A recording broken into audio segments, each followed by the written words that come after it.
Okay, almost everyone is here. I think we can start. Welcome everyone to 8th International Student Congress hosted by Manisa Celal Bayar University. This is the 1C session and it will take place between 1 and 3 p.m. And we will be having 4 presentations today, mostly about environmental policy regarding Turkey, Russia, and China.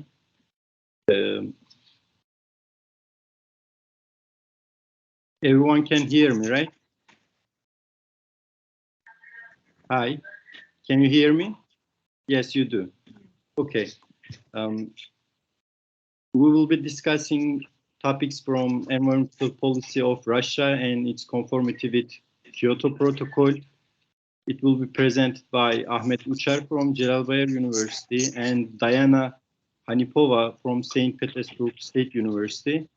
And then Anarkul Urdalatova from Kyrgyz-Turkish Manas University and Aktan Toksumbayev from American University of Central Asia, talking about the influence of the form of the tax on management decision-making. And then Bilal Nas will follow them. He will be talking about the emergence of global environmental politics and environmental policies of China. Donggong Lee, I am informed that he will not be presenting on this session, so we are one missing. And then lastly, Fatih Yarlu from Eden McKivick's University and Yunus Emre from Celal Bayar University will be talking about environmental policies of Turkey under global environmental policies. So if you don't have any questions and any technical problems, I think we are good to go. Okay, everyone. I have a question. Okay. Can you hear me? Yeah, I'll be presenting last, I think, Halima Ali from University Science Malaysia. Halime, or is it another room? But I think it's this room. No, I can't see your name on the program on this session. There is another session at this moment. It is 1B. Let me see. There's 1C, I think. Just let me see. Let me check. Okay, Halime, you are on 1C. Yes. Yeah. That's my mistake. Your name is on the second page. I didn't realize. I'm sorry. And lastly, Halime Muhammad Ali from University Sayes Malaysia will be talking about eco-criticism and Pablo Neruda's 100 Love Sonnets. Okay, thank you. Which looks interesting. Can't wait to hear. Okay, if Ahmet Uçar and Diana Kampivo are ready, we can start our session by listening to them. And I need the attendants mute their phones because I'm not hearing my voice.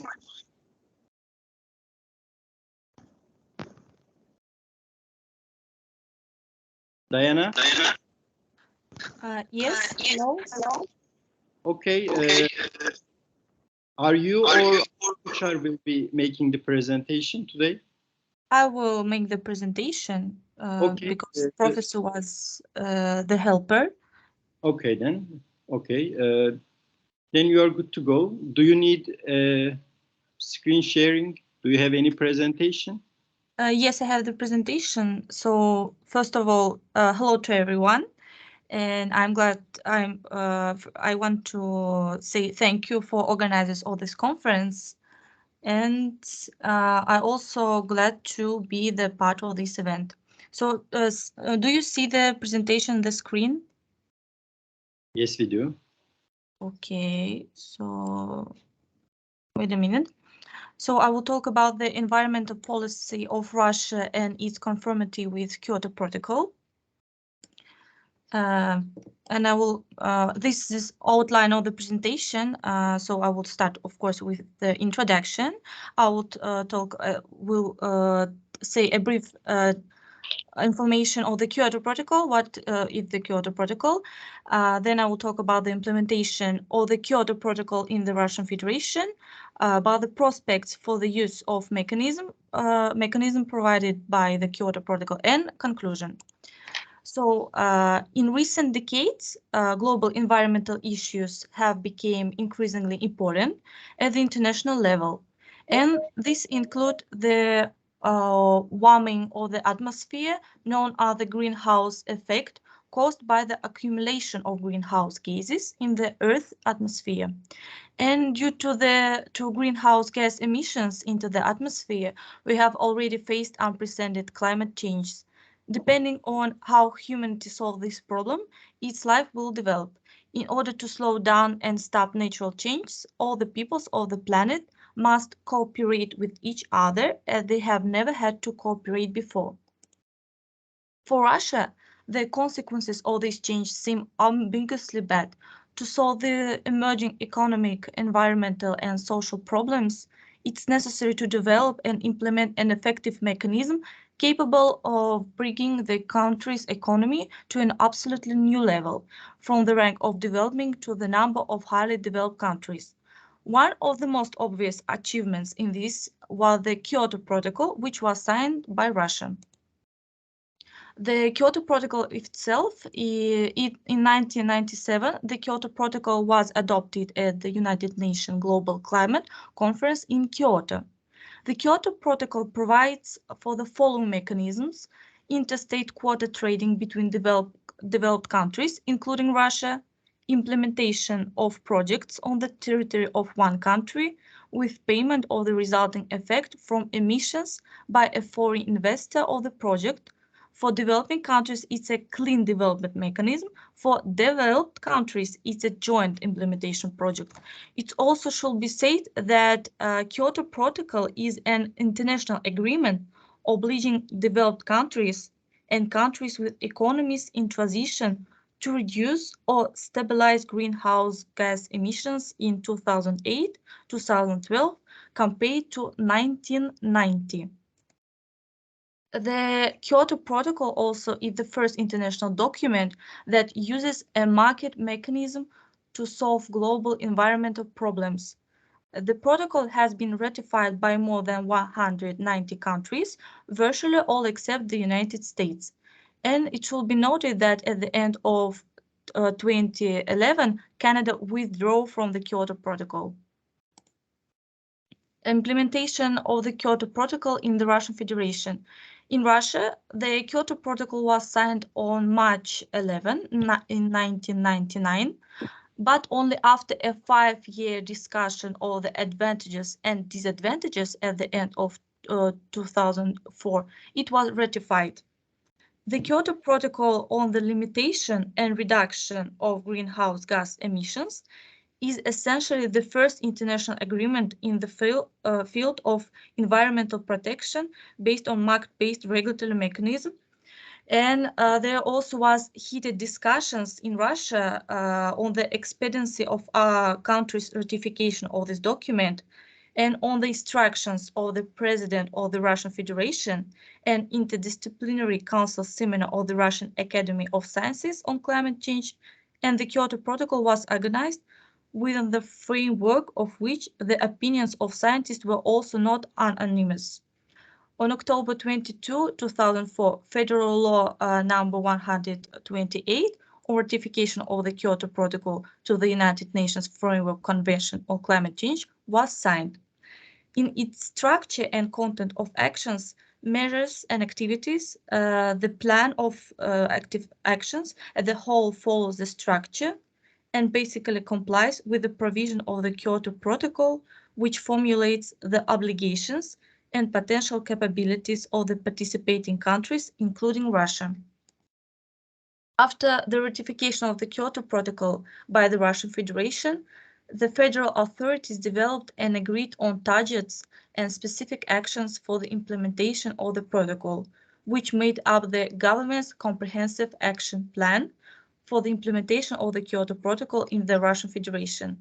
And this plan became the official basis of the national climate strategy and policy until the end of the first budget period of the protocol, in other words, until 2012.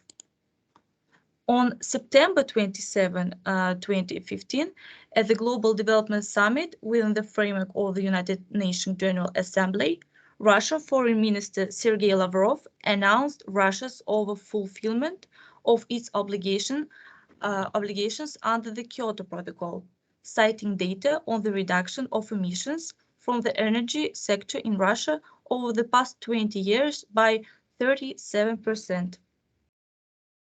And the refusal, so there is some main issues of the implementation of the Kyoto Protocol in the Russian Federation.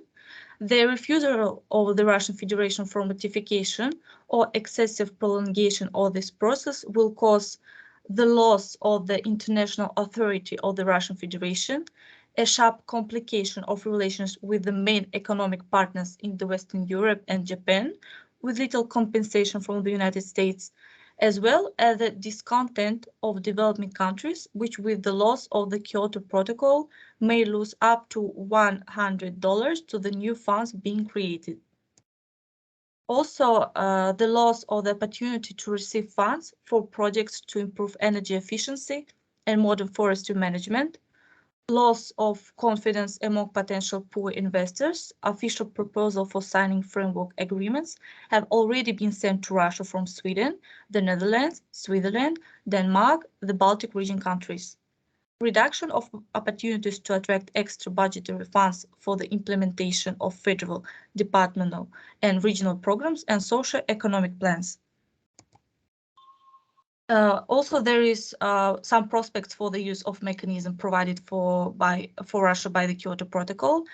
The first, joint implementation projects. It means that to implement the procedure for implementing joint projects in Russia, first of all, it's necessary to resolve the issues of amending the state obligations of the Russian Federation for the amount of reduced emissions transferred under the project and formalize national procedures for the examination and approval of projects. The second, trading quotas for greenhouse gas emissions. The assignment of the Russian Federation of its state obligations on emissions to another country is entirely under the jurisdiction of the state, and the application of this mechanism will be possible if the country creates an emission inventory, a register of quota changes, a register of transactions based on a reliable inventory greenhouse gas emissions, as well as a system of domestic reporting and annual submission of national reports. The third, the clean development mechanism. This mechanism can be used mainly in connection with investment activities of Russian companies in countries except Ukraine and Belarus, as well as in developing countries such as Mongolia, India, China, and Turkey. And in addition to other benefits, companies can get reduced emissions that can be realized on the international market. And the last one, national GHG emissions trading system, greenhouse gas emissions trading system. This scheme is complementary to the mechanism of the Kyoto Protocol, and various trading schemes with emissions have become widespread in the world and demonstrate their high efficiency in terms of stimulating measures to reduce emissions and increase production efficiency. It's assumed that a similar trading system, provided it's introduced in the Russian Federation, will be compatible with international systems, primarily the European Union and Western companies that need to replenish their quotas will also become bidders. And conclusion. Currently, Russia takes the following position regarding the Kyoto Protocol. The implementation of the mechanism laid down in its decision is ineffective. A new international agreement on climate change issues is needed, and the foundation of which were laid at the Copenhagen conference. And the main thing for Russia, as scientists and practitioners note, is a clear state internal and external environmental policy aimed at improving the energy efficiency of all sectors of the economy, developing environmentally oriented behavior of businesses, households, and every person. And thank you for attention. That's all I wanted to say. Okay, thank you, Diana, for this informative presentation. Can you mute yourself for a moment? Okay, thank you. It's a hot topic nowadays, and we need really comprehensive policies regarding climate change. And your presentation gave us the perspective of and stand of Russia on this subject. Do you have any questions for Diana?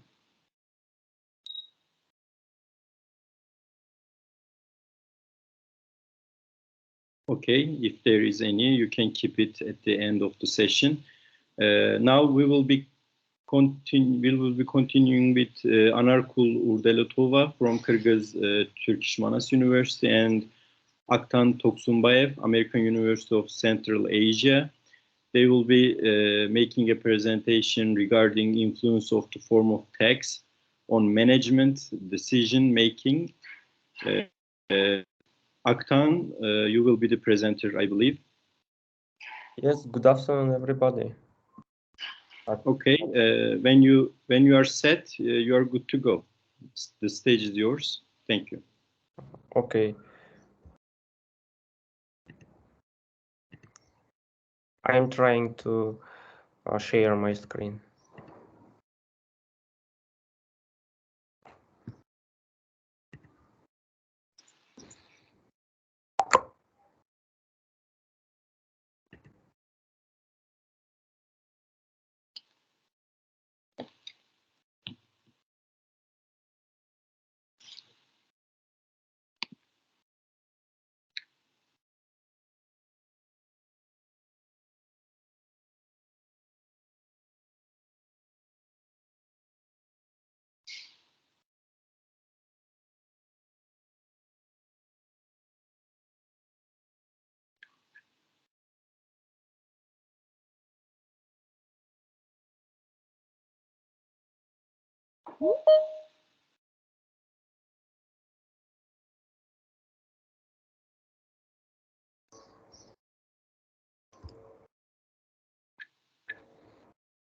Excuse me, please. Something happened.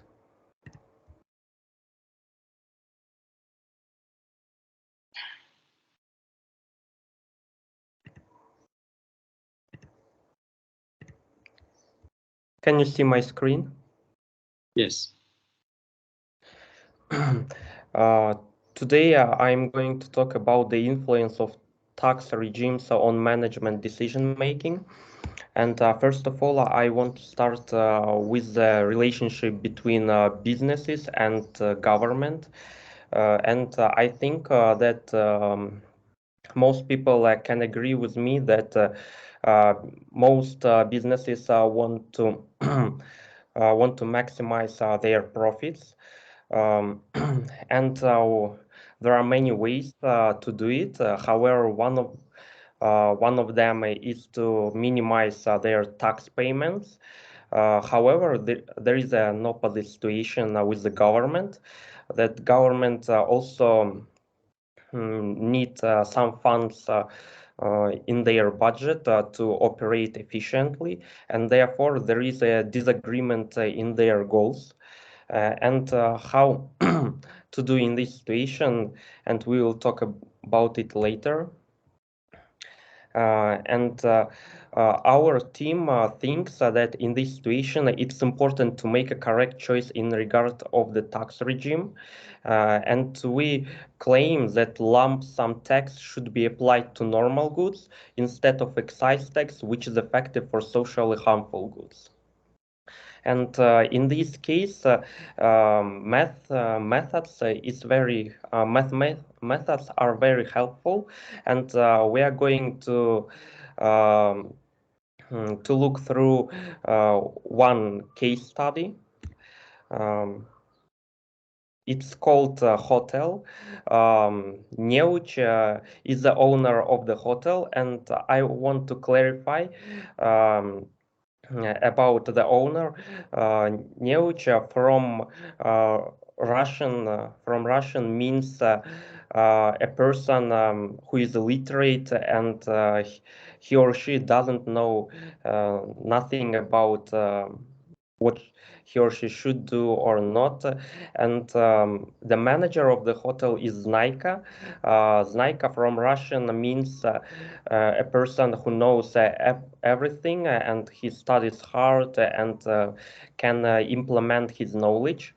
And the background information in these cases are the following. Hotel rooms are designed for 114 people. Fixed costs are equal to $3,000 and variable costs equal to $60 per person. And according to the contract, Znaika will earn 1% from the revenue. And therefore, since according to the contract, Znaika will earn 1% from the revenue, he wants to maximize the revenue.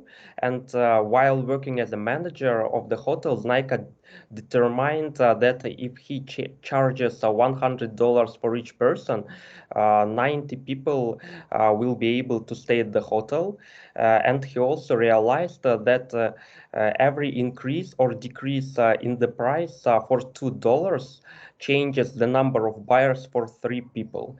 And according to the law of demand, we can to the law of demand and the equation of a straight line, we can compose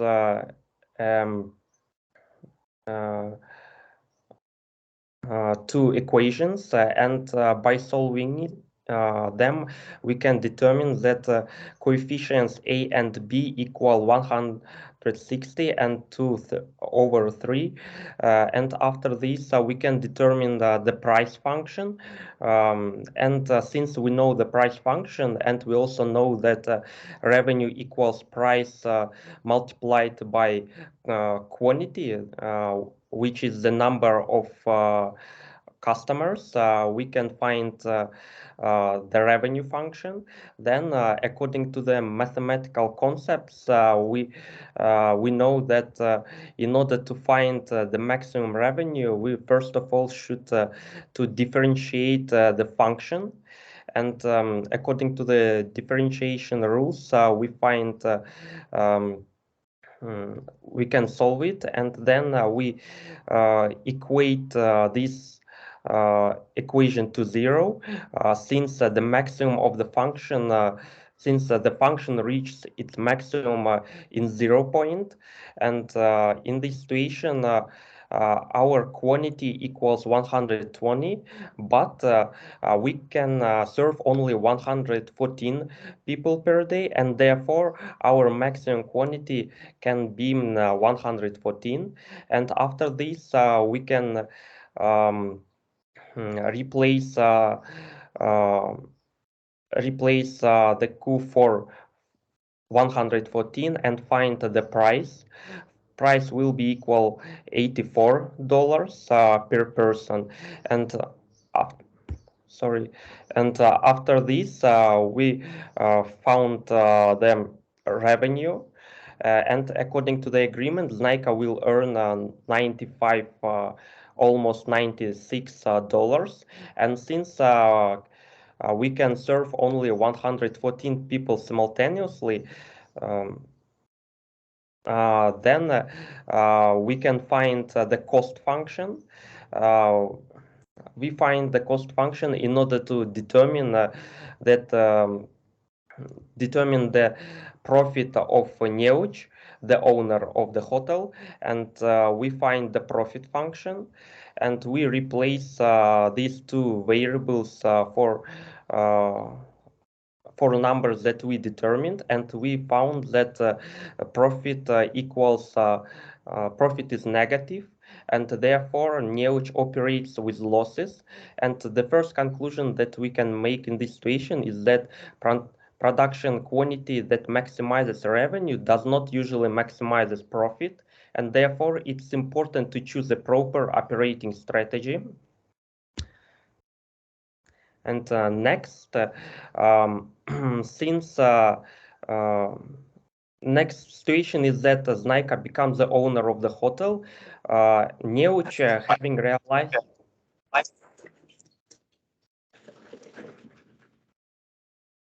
Neuch having realized that this business is unprofitable, he sells the hotel to Znaika, and Znaika wants to maximize his profit. Therefore, we find the derivative of profit function. Then we equates it to 0 and solve the equation and determine the price. The price will be equal 110, and then substituting quantity and price variables in the profit function, we find that the profit that Znaika will earn is 750. And we also can reach the same result by applying the profit maximization rule from microeconomics. And this rule says that marginal revenue should be equal marginal cost. And therefore, we find the marginal revenue, which is the derivative from revenue. And marginal cost is the derivative from cost function. Then we equate them and solve the equation and find the same result.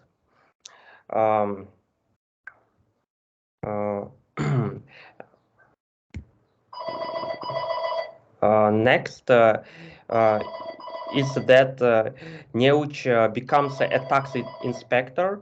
He becomes a tax inspector because he sold his business, and therefore he should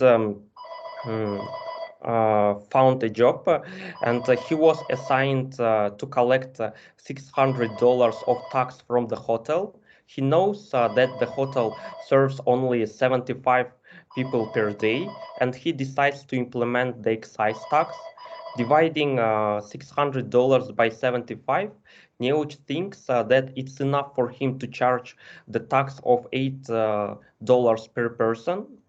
And since the variable cost of the hotel increased by $8, Znaika changes his strategy.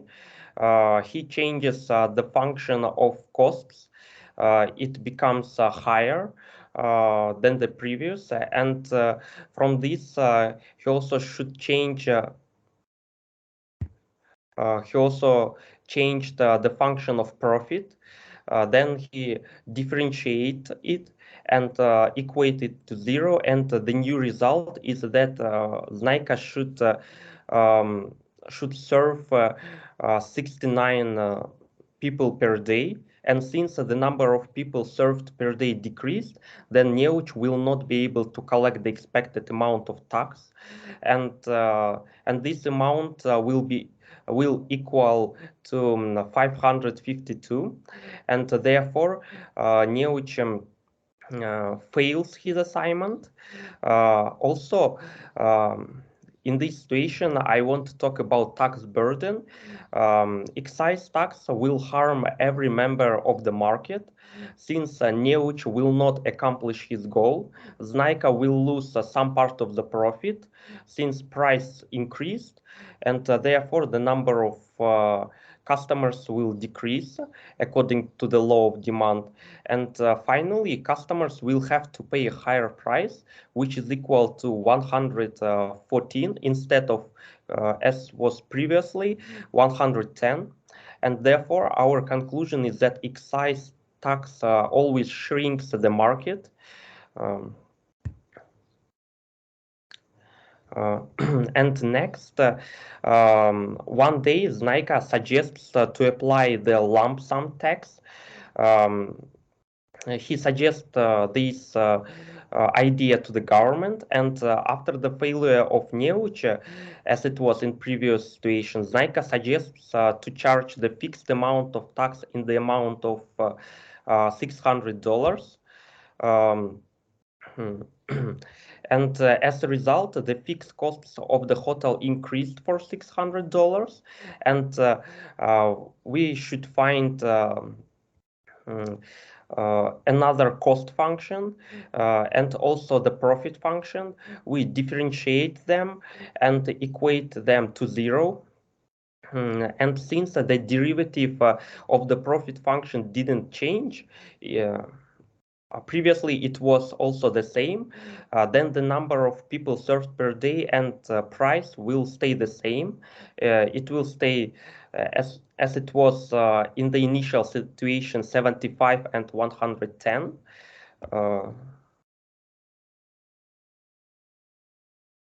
To 110. However, the amount of profit decreased significantly since Znaika should also pay $600 as fixed amount of tax, and therefore his profit will be only $150. And our conclusion in this situation that even though the lump sum tax decreased the profit of the hotel, it didn't shrink the market and didn't reduce the amount of tax as the excise tax did in the previous situation.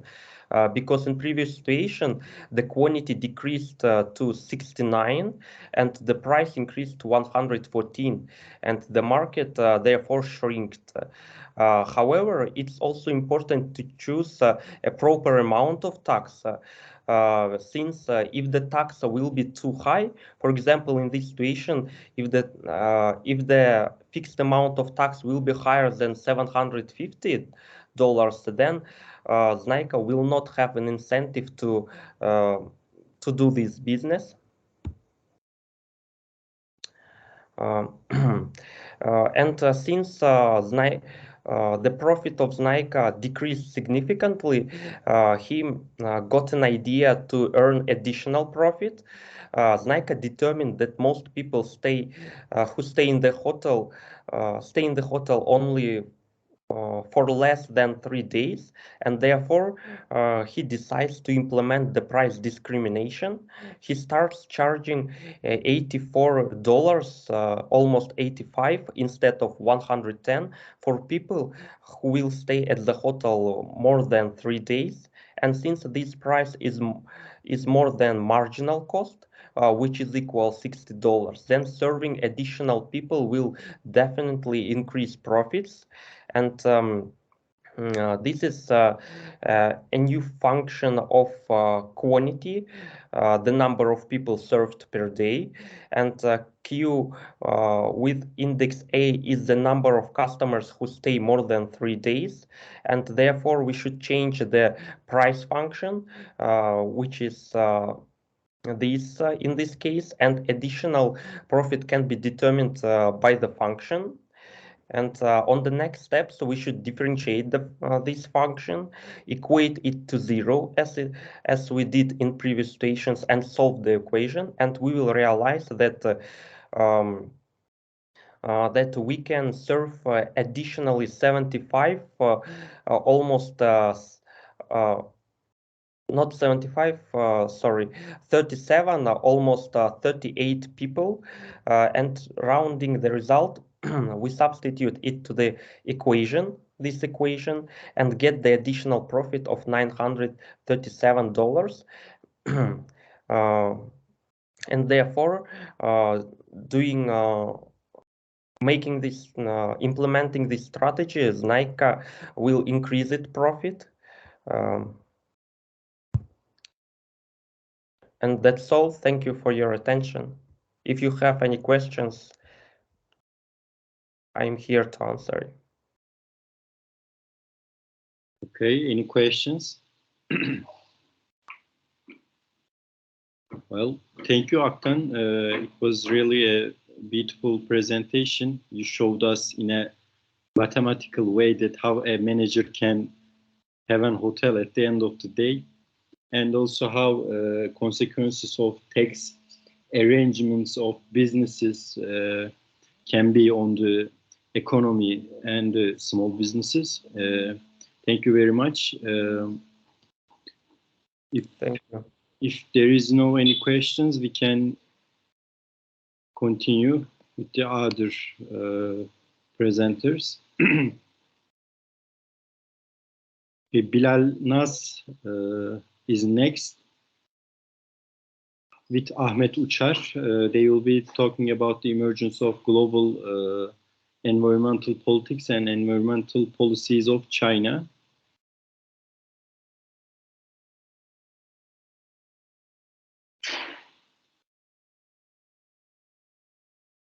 Okay. Bilal just sent me a text and he said he won't be available for a couple of minutes. So if Fatih Yarlu and Yunus Emre Kırkpınar are available, we can continue with them. Hocam, can you hear me? Yes, I can. Hocam, Bilal, I think Bilal will participate in a few minutes, maybe.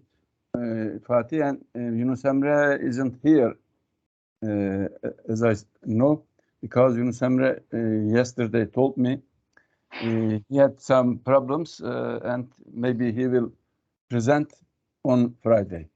So, yes. Okay, then we have to go to the last presentation, which will be by Halim Ahmet Ali. Bilal, I can call Bilal if he is ready or not, if you want. Okay. You can continue, Halima, no problem. Okay, you want me to present now? Halima, if you are okay with that, you can make your presentations because previous presenters are not available at the moment. I will try to share my slides. Okay.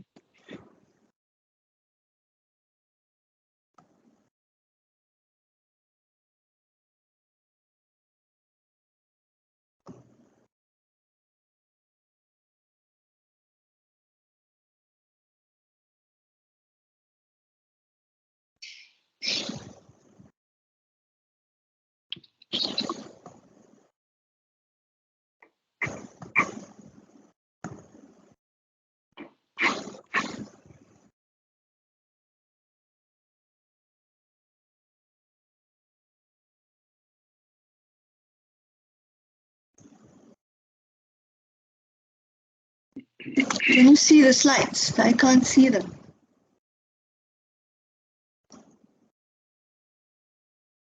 No, we can't see. You can see the slides. No, Can't. we can't. We don't see yet. Fatih, you can describe on the right side. There is an arrow. There is an arrow, and you must click on the arrow. Okay, I'm clicking on the arrow.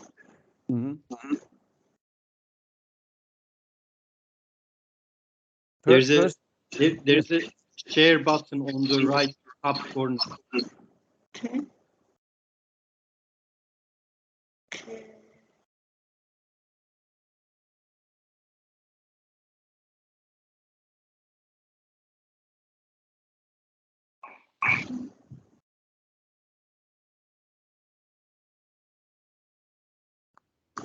Browse my computer. Open.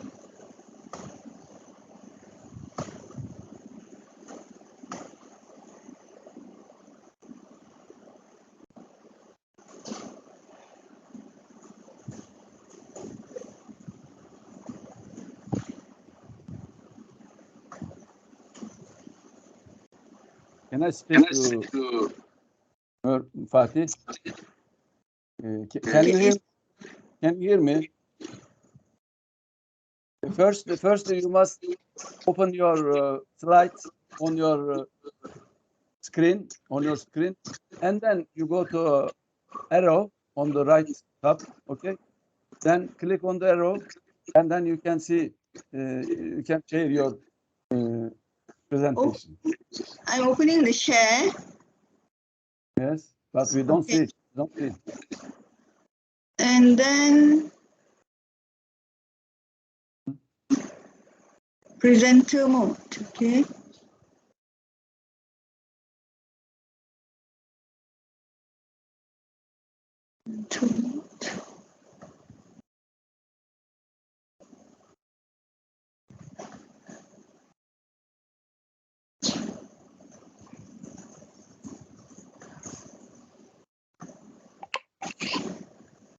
Okay, I'm in the file. I'm opening it. Hmm. But it's in Surface. Did you give permission by your computer? You need a security verification first, Mm. and then you will be able to share your screen. Security verification. If it's your first time, it will ask a security verification. It will ask your permission to share your screen. Okay.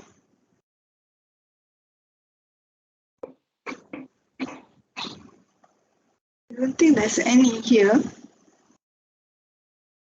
Okay, when you click on the share on the right top corner, Okay.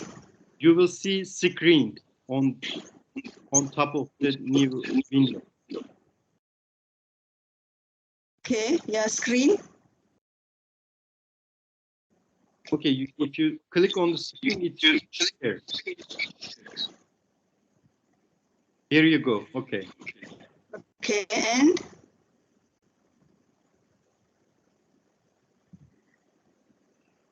Now you open your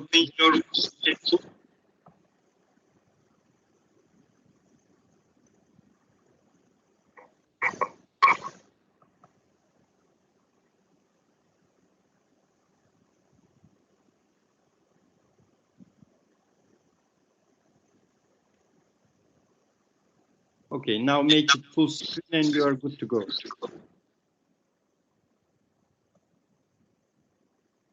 is it there? Isn't there? Okay. Just hold on.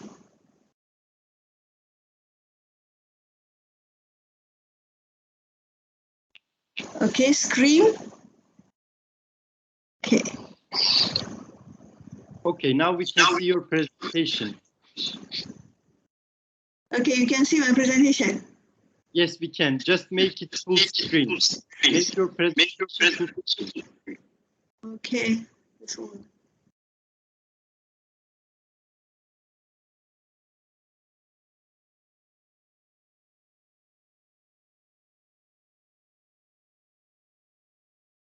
Okay. Can you see it now? Yes, yes, you're set. Okay, I'll start my presentation. The title of my presentation is Eco-Criticism and Pablo Neruda's 100 Love Sonnets.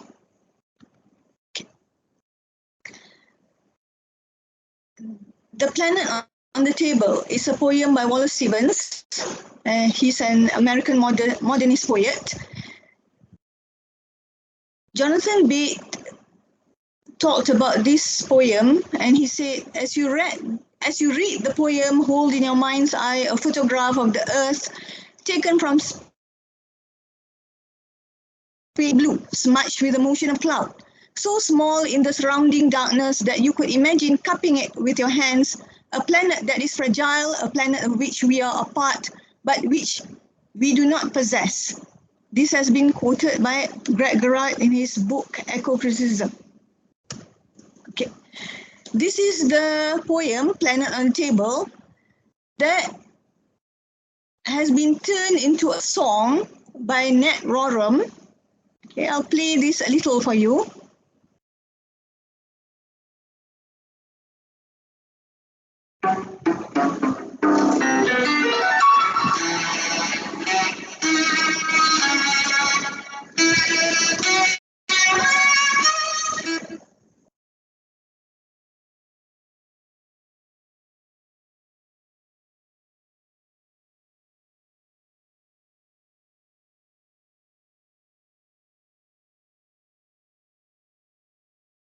Halime just mistakenly quit, I believe.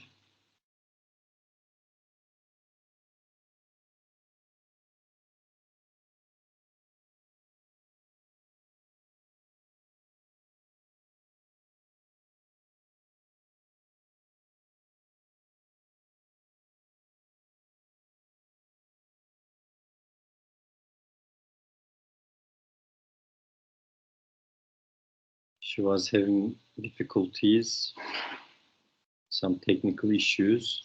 I believe she will be back in a minute. If she can't, we should pursue with another presentation because the time is limited.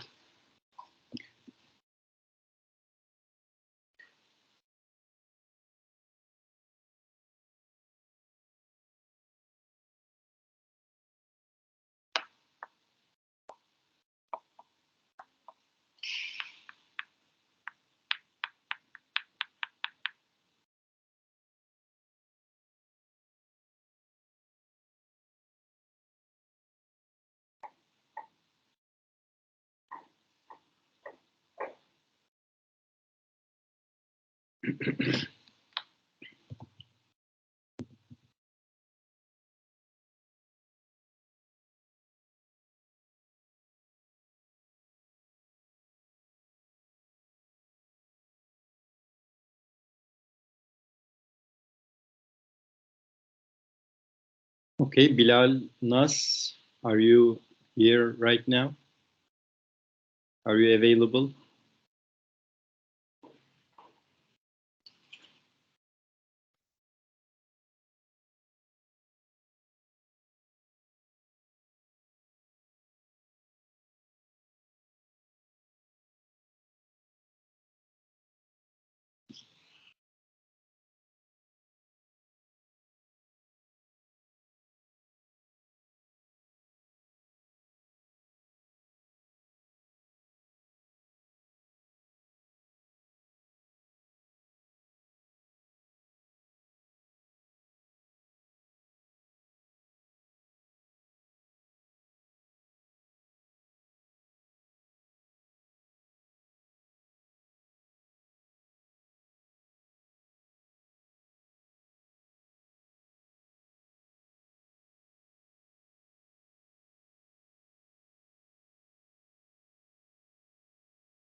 Okay, Halime couldn't make it back, so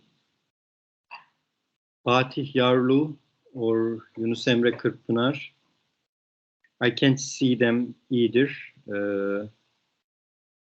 If Bilal Nas can make it in a few minutes, we can continue with him. Otherwise, we can end the session. Let's wait a couple of minutes.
Fatih, what happened? Connection problem? Yes, Halima Muhammad Ali Hmm. disconnected and she couldn't make it back. Hmm. So I'm waiting for Bilal, and if he doesn't show up in a couple of minutes, I'm not intending to keep you here. I'm gonna end the session. Bilal said to me, I spoke to him now. He will come attend to the session or participate. Okay, Mhm. but he should. Let's wait for a few minutes for Alima, Yeah, I think. couple of more minutes, and then we will see what happens. Yes, I think it's okay. Thank you.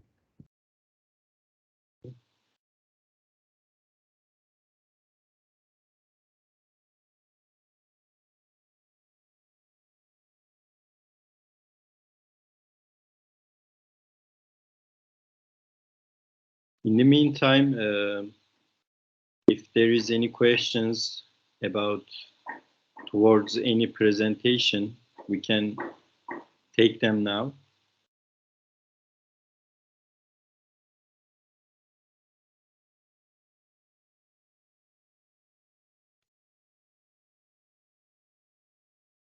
Hello? Hello, Bilal, is that you? Yeah, that's me. Sorry. I was really busy and I'm just back. I'm so sorry for that.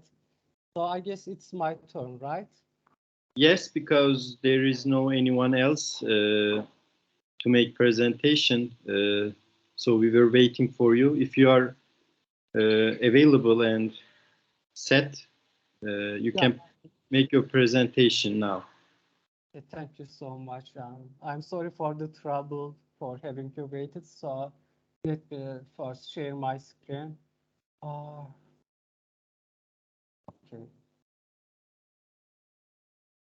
How to... Actually, I don't know how to share my screen because it has been a long time. There is a button on the right top of the Microsoft Teams. There is this arrow up. Can you see it? I guess it should Yes. be fine. Yes, we can see. That's great. So, okay, let me start. Hello, everyone. My name is Bilal Naz. I'm a graduate student at the Chinese University of Shandong University, and our topic, our study is about the emergence of global environmental politics and environmental policies of China. Since the time is very limited, it will be a kind of quite short summary of the developments regarding environmental policies in the world and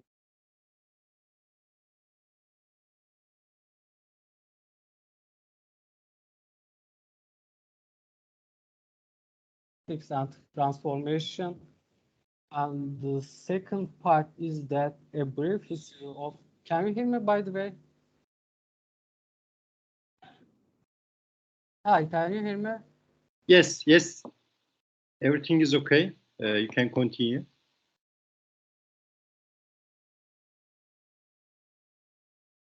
Hey, I think I lost the connection. Can you hear me right now? No, you didn't lost connection. We Hello? can hear you. You continue. Can you hear me? Okay. Yeah, I can hear you. Yeah. Okay. So the second part is that's amazing. So the second part is that a brief history of environmental awareness, and the next part is that the emergence of global environmental politics, and the final point is that China's environmental policies. So let's begin presentation. So the first question is that why we need green politics and the transformation. So that's the shortest answer to this question, because we produce more than the habit that the work can produce. I mean, our burden on the nature work is more than the nature work can produce annually. So another thing is that is about how we produce, how we consume, how we spend, because the way we produce, the way we spend is polluting, and we every day as the time goes by, we consume more, we produce more. So it is now well understood that we need to change the way we produce, the way we consume. So that's why we need kind of terms, the green transformation, the green politics, etc. And let's talk about the roots of the environmental awareness. It's not something new to us. It can be traced back as early as 5,000 years ago.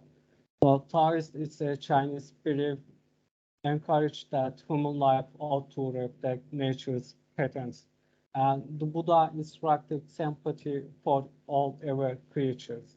And in the Mesopotamian epic of Gilgamesh, we are concerned about the destructions of forests and dried out swamps.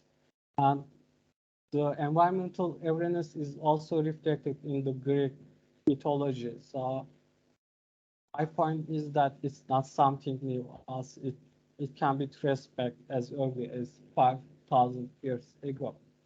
So let's talk about the early and recent developments in environmental consciousness.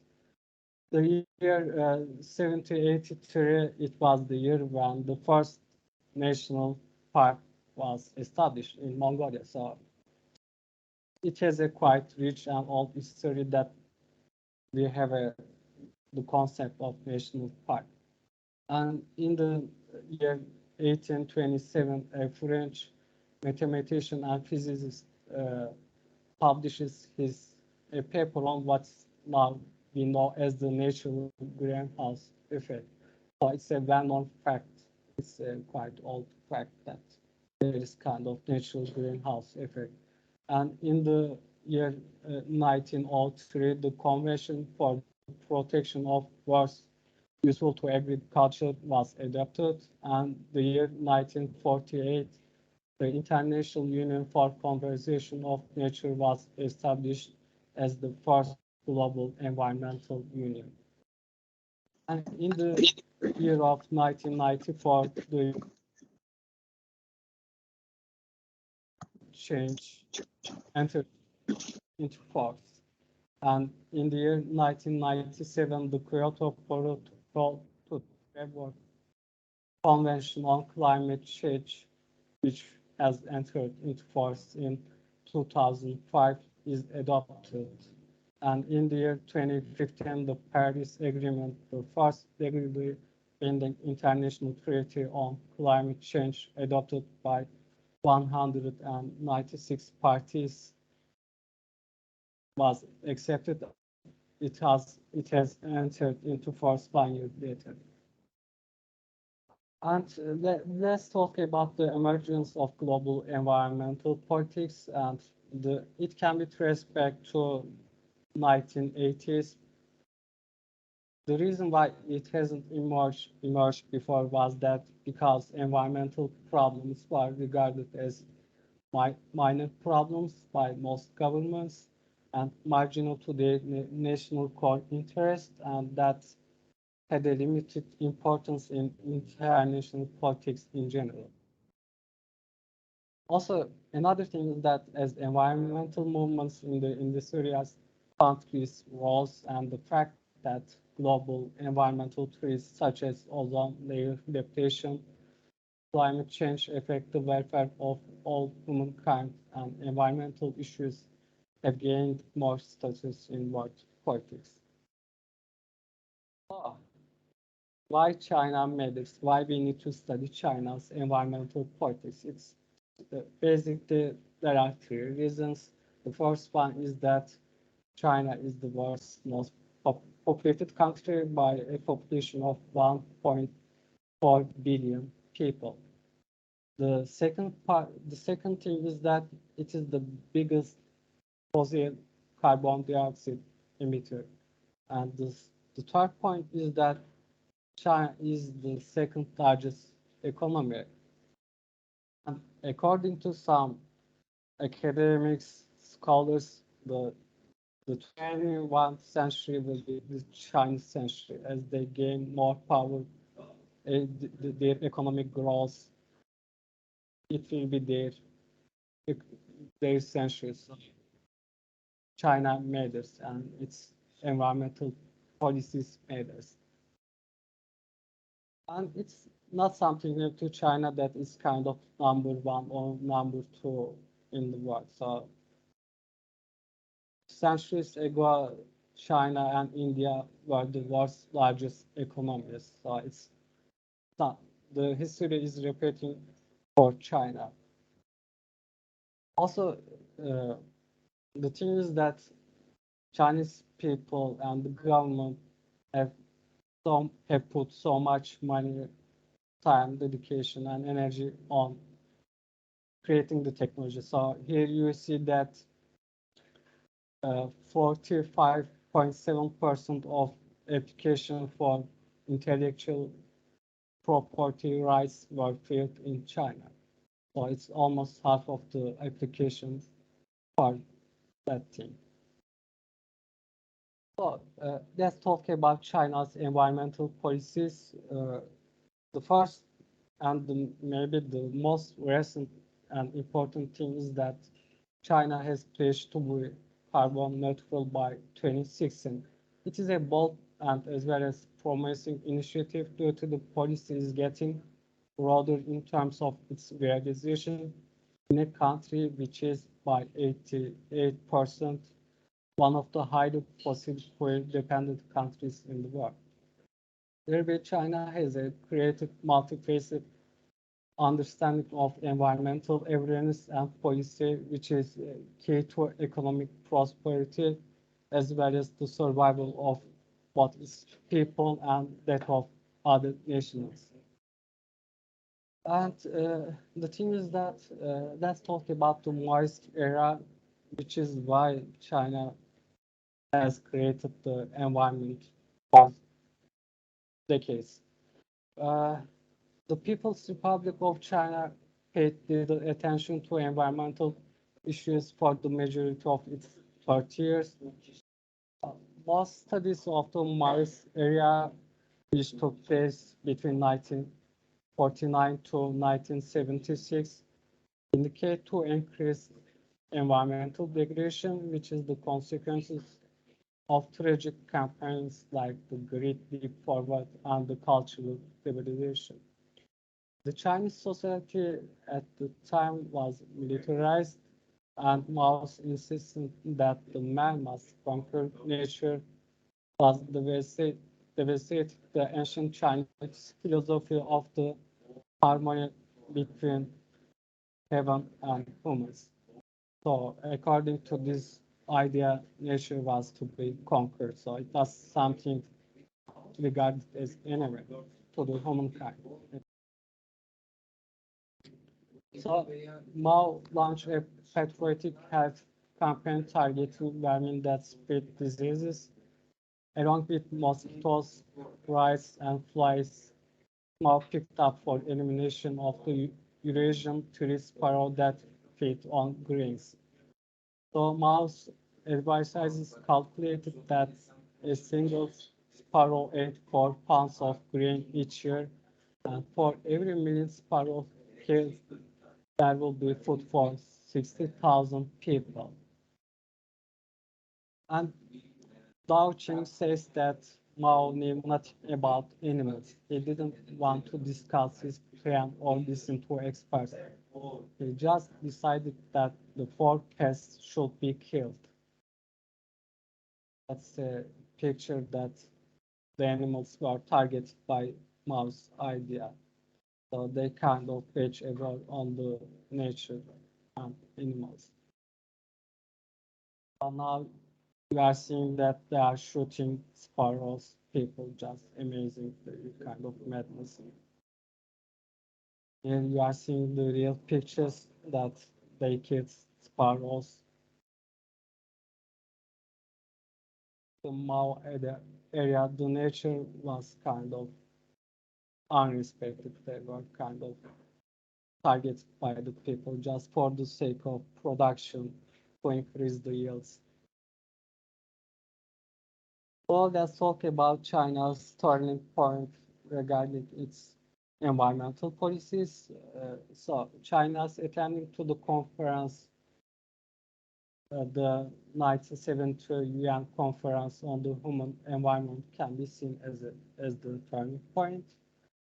The conference, which was challenging for China's leaders with regard to dilemmas between environment and development, and environment and ideology, environment and future generations, because the conference took place during the Cold War era, so there were kind of struggle between the two poles of the world.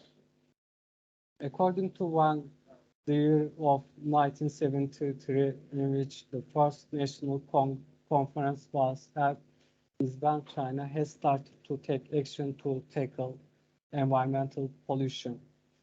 China has started its environmental protection with the primary emphasis on pollution control and prevention. So let's talk about the first phase of the China's environmental policies. Basically, it's divided into 5 phases, and we are going to talk about the first one, with the other one being family planning, environmental protection announced as one of the 2 basic state policies in 1983. China's White Paper on Population, Environment and Development of 21st Century, also known as China's Agenda 21, was approved by the State Council at its routine session on March 25th in 1994. The agenda has emphasized a sustainable development based on principles of an efficient use of resources and energy and clean production. And another thing is that the rational consumption and population development. Second phase is that changing focus from pollution control to ecological conservation equally. Between the years 1980s to early 1990s, China's environmental policies were focused on pollution control.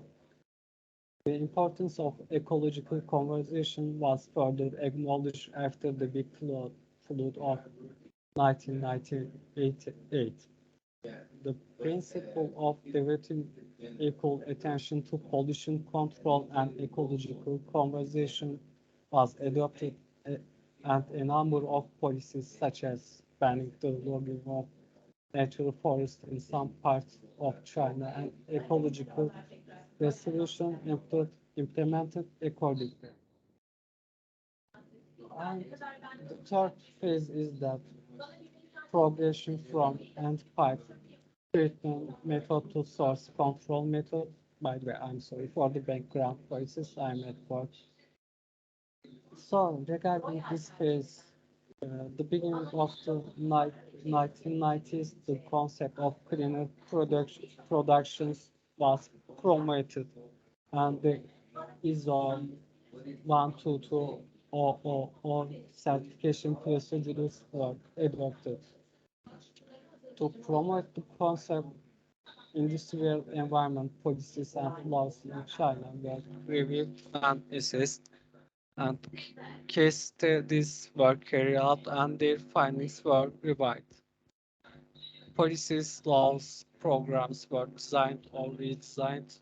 In this guide, cleaner production promotion law was approved by the Standing Committee of the National People's Congress in the year 2002 and was put into force in the 1 year later.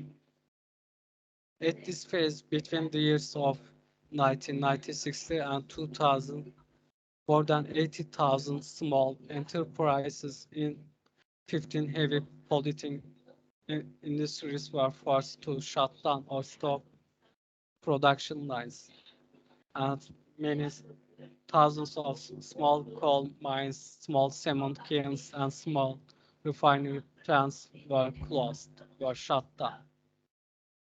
Furthermore, more than 90,000 of the rest of the enterprises have reached the required emission standards.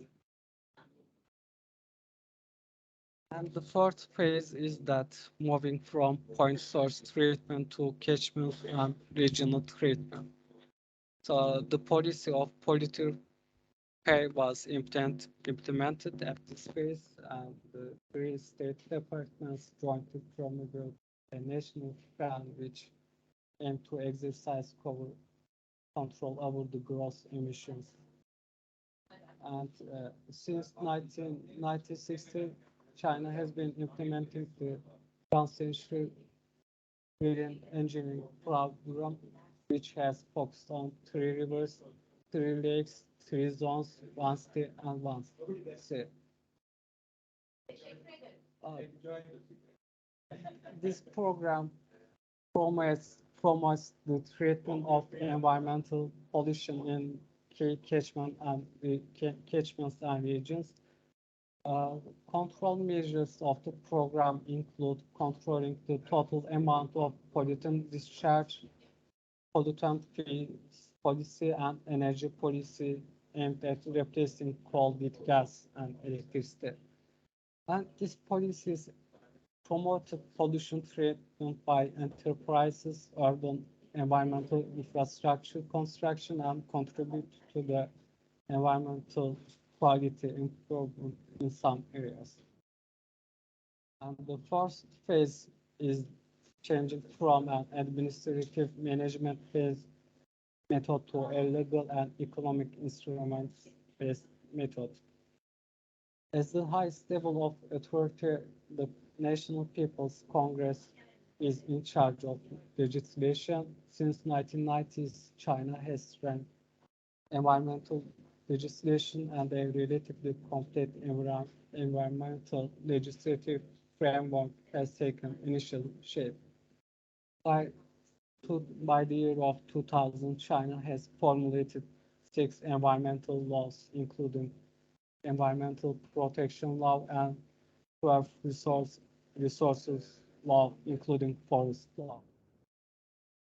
In the year of 1997, criminal law added an amendment was made on criminal law that addressing and defining crime for damaging the environment and destroying resources. The State National Council has issued 28 administrative environmental regulations, including regulation on nature resources. And these laws and regulations all contribute to the establishment of China's environmental legal framework. As we have said that the boldest pledge is to be carbon neutral by the year of 2060. And Xi Jinping said that during the UN conference, said that we aim to have carbon dioxide emissions peak before the year of 2030 and achieve carbon neutrality before the year of 2016.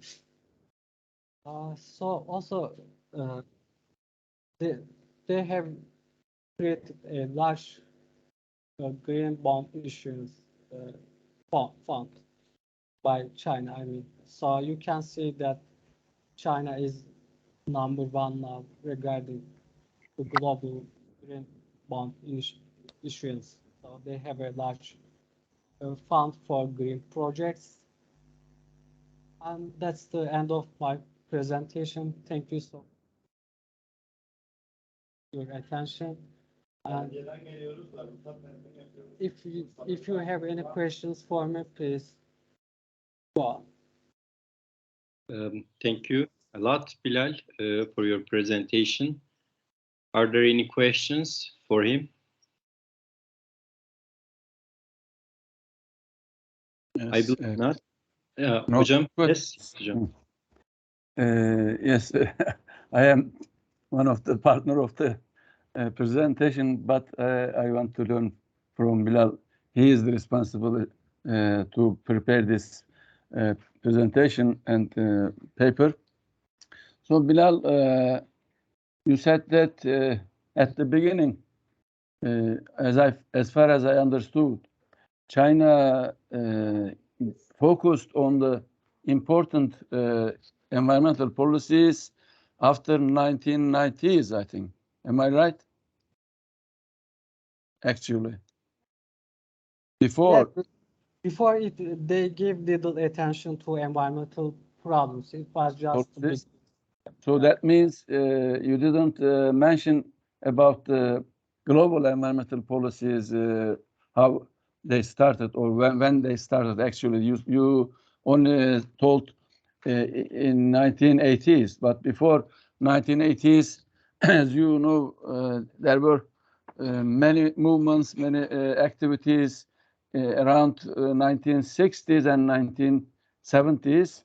So first conference, was held in Stockholm in 1972. So China, did China participate this conference? Do you know this? Actually, according to my knowledge, the first conference which was China attended was held in the year of 1972. The 1 year after China has joined the United Nations. According to my knowledge, China has not attended any international conference previously. So yes, China in that position wasn't a partner of this conference. They didn't participate maybe later. So their policies were developed after 1980s in that position, as far as I understood.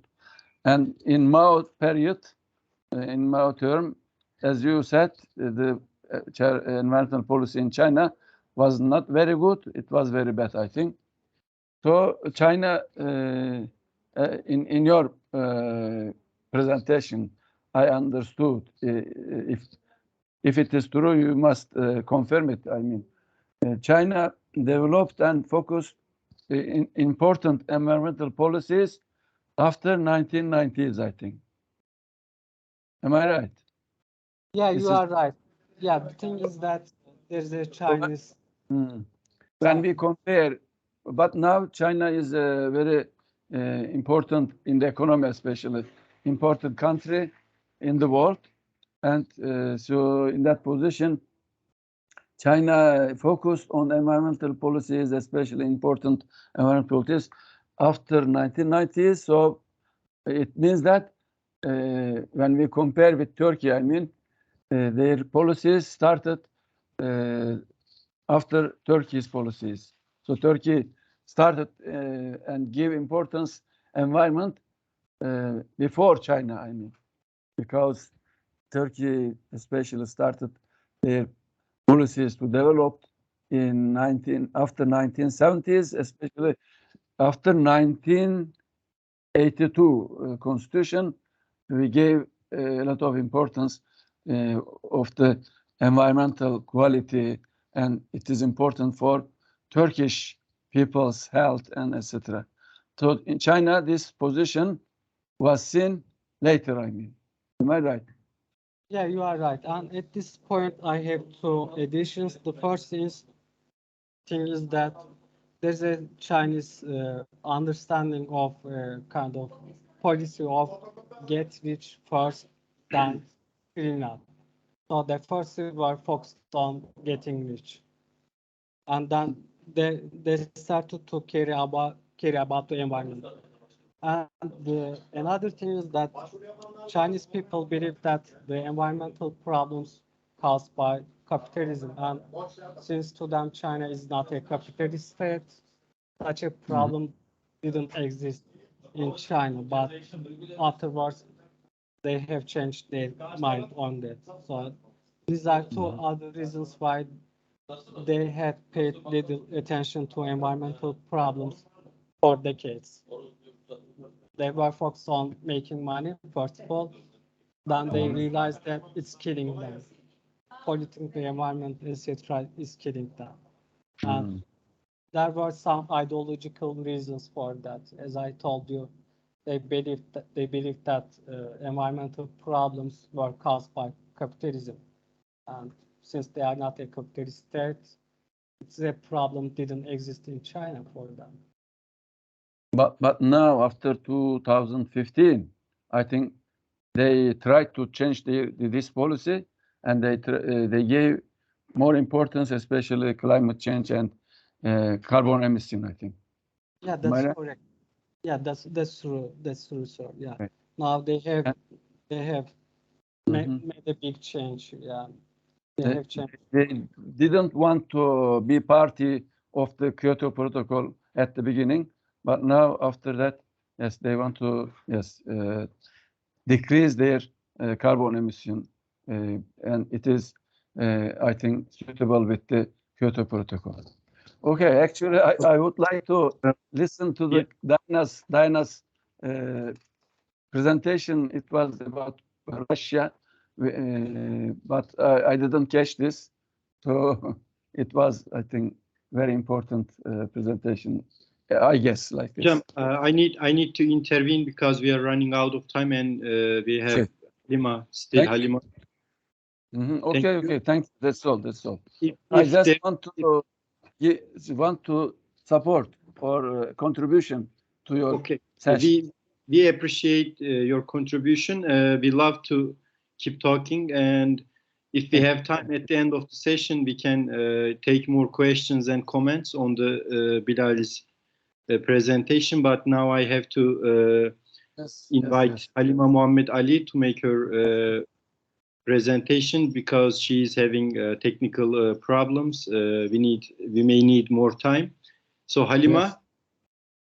Okay. Okay. Okay, I'll try again. Okay, let's give it another try.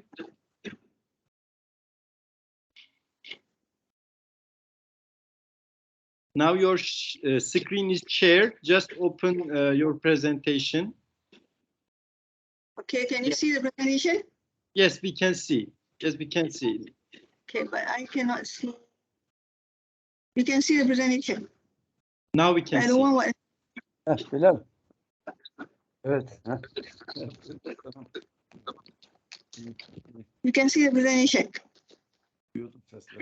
No, not now. Not now. Okay. Can you see the presentation now? No, no, we don't. Okay. Okay, now we do. Just full screen your presentation. Nothing else. Just full screen it. Okay. Okay, you are good to go now. Okay. The presentation is titled Eco-Criticism and Pablo Neruda's 100 Love Sonnets.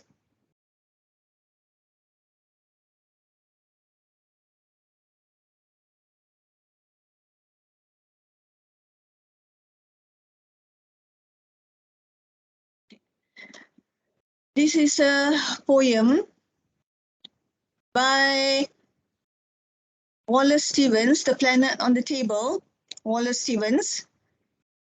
And he's an American modernist poet.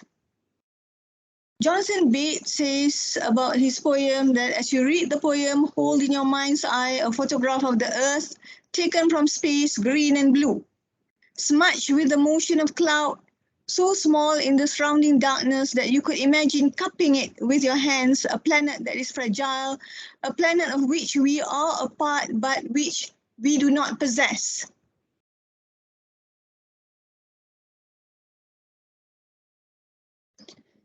This is the poem, The Planet on the Table, and this is a song that if we have time, I will play it for you after this presentation is over. How long is it? It's about 2 minutes. Okay, we have time. If you want to play it, play it. Okay, later. Later or now, it's up to you. Okay.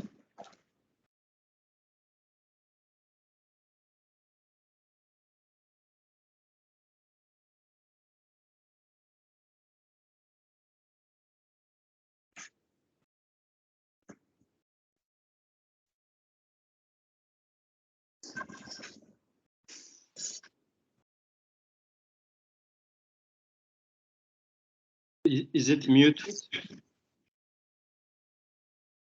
Because we can't hear voice of the video. Okay, can you hear this?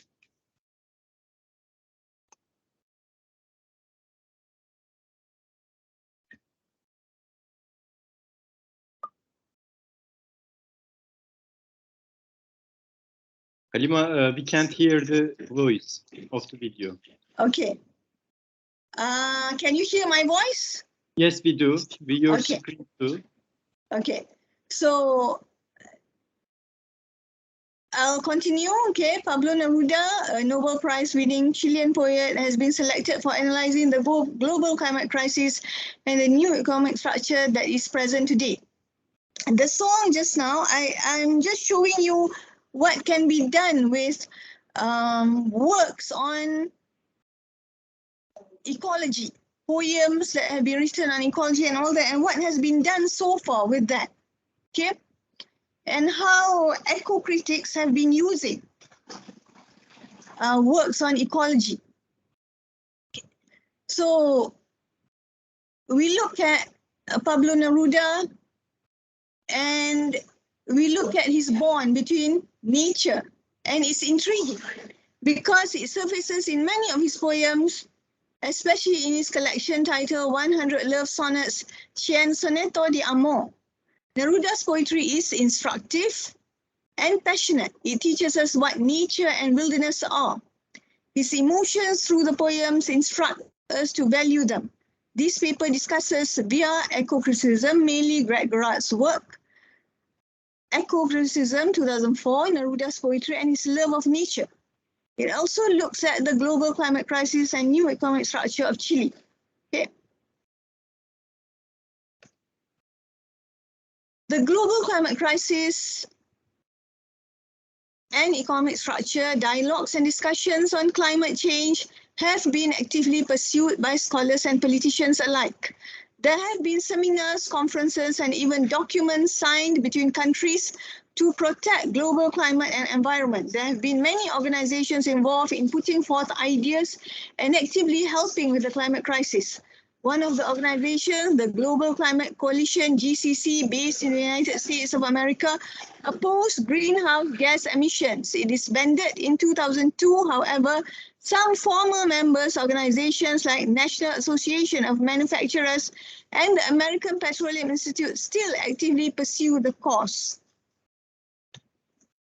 Due to the close relationship between the global climate crisis and world economic structure, there is a need for scholars, politicians, and activists to research and analyze the link between nature and economy.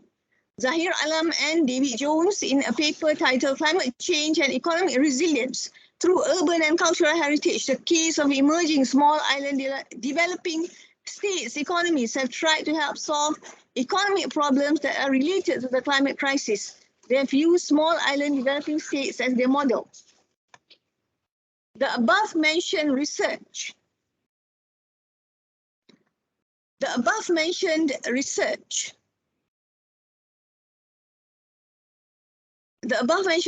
is an effort to help economies that are related to the environment, though it concentrates on a certain group of states. The findings can be used at a global level. ESCAP has outlined a path of global climate recovery for us. It can be argued that the path to global climate recovery and economic recovery has been set with the help of institutions like the United Nations. It is a global effort, and we need to analyze and research climate and economic recovery from all aspects. Therefore, this paper is an effort at joining forces with global and economic climate defenders to promote a healthier world, to help with the International Economic Recovery Plan, especially during this post-COVID-19 era. Although it only uses Latin American literary texts, Pablo Neruda's 100 Love Poems. The theory, eco-criticism, is a theory that sprouted from ecology. Although it is used as a literary and cultural device, its roots are in the sciences. One of the main thinkers and critics of eco-criticism is Greg Gerard. This essay will use mainly his theory on eco-criticism from his work Eco-Criticism 2004, supported by other minor critics, where possible. The analysis will use selected poems from Neruda's work titled Cien Soneto de Amor, translated by Stephen Tapscott. There are 4 selected poems from each section: morning, afternoon, evening, and night. And they portray Neruda's feelings about the environment and his country.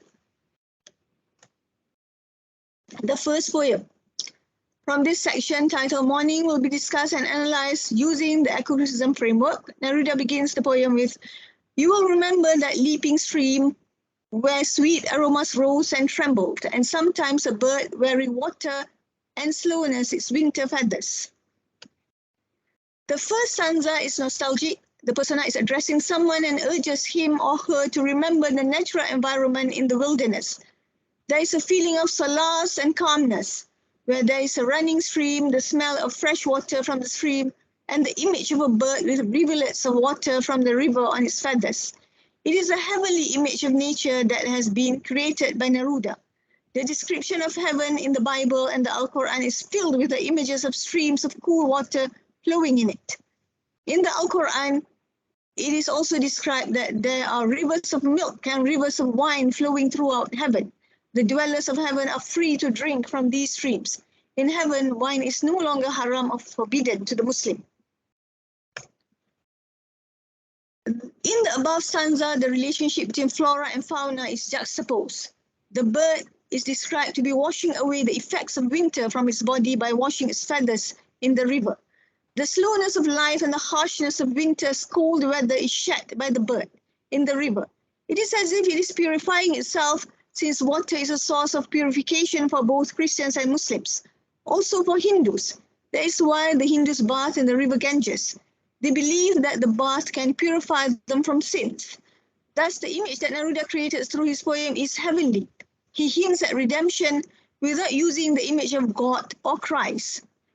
And water, the tool for cleansing, gives us an image that is of purity and forgiveness. The next analysis is of a poem selected from the section titled Afternoon. It discusses the surrounding and nature of the Chilean jungle. The Neruda begins with very familiar images. The image of a home and its surroundings. It is about everyday life in a house, according to the text. Your house sounds like a train at noon. Bees hum, pots sing. The waterfall catalogues what the soft rain did. Your laugh spins out its trail like a palm tree. From the silence of death as described in the first poem, we move to sounds in a household. The persona describes the house as a very busy house that is filled with noise likened to a train in the afternoon. There is the humming of bees and the sound of boiling pots. Movement is also described via the movement of the waterfall, and life through the rainfall that has made the waterfall. The laughter of the persona subject shows that sorrow is over and it's time to rejoice. There is a mention of the palm tree, which suggests palms that are pronounced similarly to palms. That means there are prayers that are in their hearts and that surround them. Neruda is portraying the blessing of God. Rain is a blessing from God. Muslim believe that angels ascend upon the earth with God's or Allah's blessing with rainfall. This poem to be analyzed is from the section labeled as Evening by Neruda. According to him, among the broad words of literary iron, I wonder like a foreign sailor who does not know the streets or their angles, and who sings because that's how it is, because if not for that, what else is there? The persona describes himself as being within literary giants or strong men of literature. Here he is indeed in the wilderness, as he wanders like a foreign sailor in a foreign country. He is not familiar with the surroundings. He behaves like the other sailors, singing on the unknown streets because that is what sailors normally do. Thus, amongst literary giants, he behaves like them. He produces writings because he must, since all those around him are writing. Next poem is from the last section, the collection of poems titled Night, according to the text. Age covers us like drizzle. Time is interminable and sad. A salt feather touches your face, a trickle aid through my shirt. In this poem, the poet reflects that the persona has become old with his subject of affection. There's each little since it is only likened to a drizzle then rain. Time has passed and each saddens the persona. The tears which are felt by the persona since his subject's tears trickle onto his shirt. Time is described as indiscriminate. It ravages with age both men and women, as well as nature. Its effects, old age on the persona's hand and on the oranges that his subject is holding. Time does not distinguish between my hands and a flock of oranges in yours. With snow and picks, life chips away at your life, which is my life. How life moves is described by the persona in the poem. Winter, that is always the symbol of old age and death, is used as a symbol of time and old age. How snow is shoveled during winter depicts how life chips away. And the subject's life and the persona's life are interconnected. Their lives becomes one and they become old together. There is melancholy and sadness in this stanza. In the conclusion, I say that the collection of poems by Pablo Neruda reflects the wonders of this world. It also shows us the blessings of God. The message in the poem is that humans, although they are surrounded by myriad of problems, they still triumph in the end. When they endure God's trials, they are blessed by Him and He wipes away the pain and sadness as well as the loneliness that He tries them with. The selection from the collection of poems also shows us that nature cures the soul of the sick and sad. If nature is treated with dignity and is well protected, then humans can reap economic and spiritual benefits from it. The essence of Neruda's poems is that God's blessings are always there for those that treat nature with kindness and dignity. I end this presentation with a prayer from the Al-Quran, Surah Al-Baqarah, ayat 201. Rabbana atina fid dunya hasanah wa fil akhirati hasanatan wa qina azabannar, which means, our Lord, give us in this world that which is good, and in the hereafter that which is good, and save us from the torment of the fire. Thank you. Thank you. Halima, you had some technical problems at the beginning, but at the end, it was a beautiful presentation. Thank you for your analysis on how Neruda reflects on nature on his poems. It was a beautiful touch to this session because we were discussing how states take position on this issue, but seeing how it is studied on literature was a beautiful touch. Thank you very much. Are there any questions for Halima?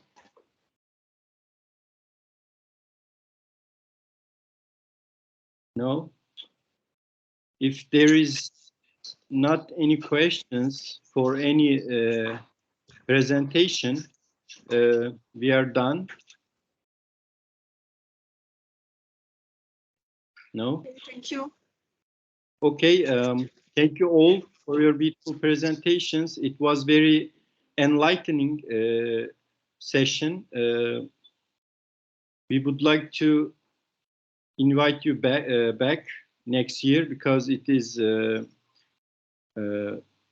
held every year by Celal Bayar University. It's a good experience for graduate students. We would like to see you come back.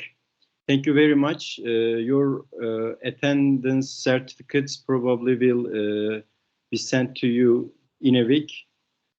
Thank you very much again. Have a good day. Goodbye. Thank you. Thank you. Thank you, Fatih. Thank you. Bye. Goodbye. Thank you. Thanks. Bye. Bye.